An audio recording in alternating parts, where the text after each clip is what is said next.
guys, what's up? It's Joe Rady from Rady's Rides, and I am here at the Motorsports by Reeves gathering in Tampa, Florida. It's the first Saturday of every month, walking around, and what do I come across? Lo and behold, the first gen of the Acura NSX. So this is a 2001 Acura NSX. Now I know a lot of you have seen lately that new style NSX, that 3.5 V6 twin turbocharged. It's got the electric motors at the front end. This is really where it started, and it was all about the purity of being light and being nimble. And it's just an amazing story. The whole story of the NSX is really amazing because it all came to a head in 1991 when Honda unveiled the car. Now, I know you're probably confused right now. This is an Acura, but I said Honda. Believe it or not, most other parts of the world, this sells as a Honda NSX, not an Acura NSX. Here in the United States, Acura is a premium brand, and that's what Honda decided to sell it as, was under the Acura umbrella. Now, if you are a fan of the Honda S2000, this car and the Honda S2000 styled by the same exact person. So let's go ahead and take a look at this 2001 NSX. I really love the simplicity of this car, and that's what it's all about. It was about being pure, being light, being simple. I like what they were doing with the front end, with the lower air dam at the bottom down here. You could see that this has those traditional pop-up headlights. Now, in the 1990s, that was all the rage. This being a 2001, as they transition, the pop-up headlights disappear. Now, when we look at this car has a mid-engine. So what that means is that the engine is in between the front axle and the rear axle, just like a Ferrari, just like a Lamborghini. And that is what was so revolutionary back then, even in 2001, was that this car was getting the business done on the racetracks, going up against cars that had more horsepower. One of the reasons being is a very famous Formula One driver by the name of Ayrton Senna. Ayrton Senna, the greatest of all time, actually had his hand in the design of this car, and that's what helped the engineering process all along. Let's go ahead and take a look at the side. Now this one, from the outside, it's all stock, but it is sitting on some coilover. So I like how it is a little bit lower. This is the stock 16-inch wheel. So back then, we're not talking about 18, 19, 20-inch wheels, 16-inch aluminum wheel. You got a 4-piston caliper.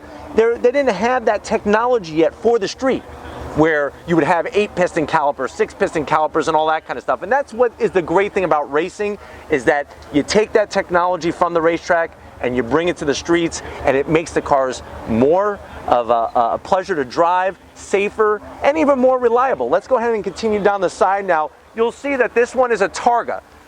The original one was a fixed roof. I'm gonna have Russell go ahead and swing in and show you what that interior was all about. Believe it or not, Honda did look at the F-16 fighter cockpit to help design the interior of this car. I love that traditional manual transmission. You have the gauge layout. You could see what the style was for the time, much different than it is today.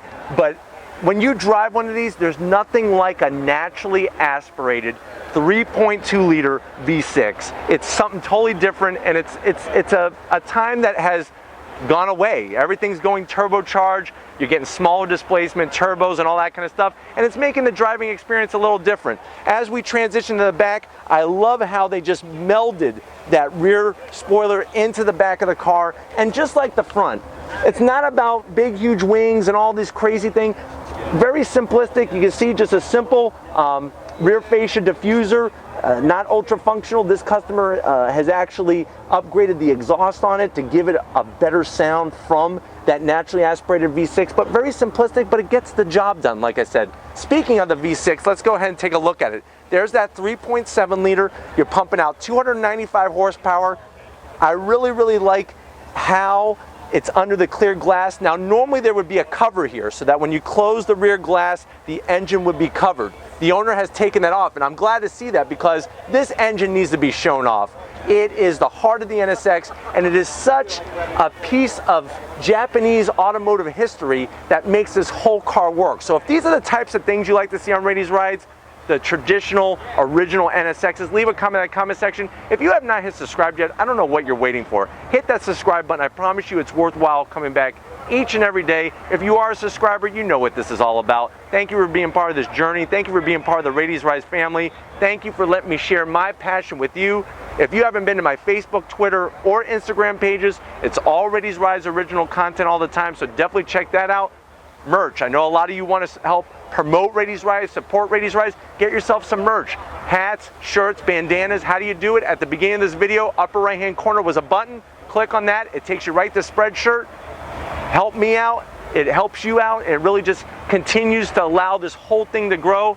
Speaking of allowing this thing to grow, I got to give a huge shout out to Russell, working the camera today. He loves these NSXs. He loves bringing them to you. And, you know, it's all about just sharing that passion. And just like always, guys, I'll see you on the next ride.